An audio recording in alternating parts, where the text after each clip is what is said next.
دیکھیے حضرات، حضرت شبلی کا ایک واقعہ سنیے۔ آپ نے ایک مرتبہ چولہے میں ایک لکڑی کو جلتے دیکھا جو ایک طرف سے جل رہی تھی اور اس کی دوسری طرف سے پانی نکل رہا تھا۔ آپ یہ دیکھ کر رو پڑے اور فرمایا کہ لوگو، اگر تم بھی آتش شوق میں جلتے ہو اور اس دعوے میں سچے ہو تو تمہاری آنکھوں سے آنسو کیوں نہیں بہتے؟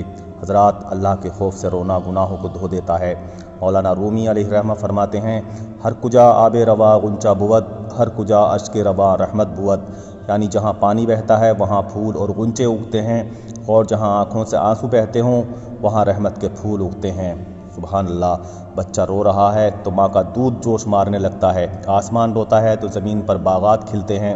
اور اپنے دلوں میں خدا کا خوف پیدا کرو اور یقین رکھو کہ ایک دن ضرور مرنا ہے اور اللہ کے حضور پیش ہونا ہے۔ خدا رب تبارک و تعالیٰ فرماتا ہے، اما من خاف مقام ربہ ونہى النفس عن الہویٰ فإن الجنۃ ہی المأویٰ، یعنی جو شخص اللہ کے حضور کھڑا ہونے سے ڈرا اور جس نے اپنے نفس کو خواہشات سے باز رکھا، اس کا مقام جنت ہے۔ سبحان اللہ۔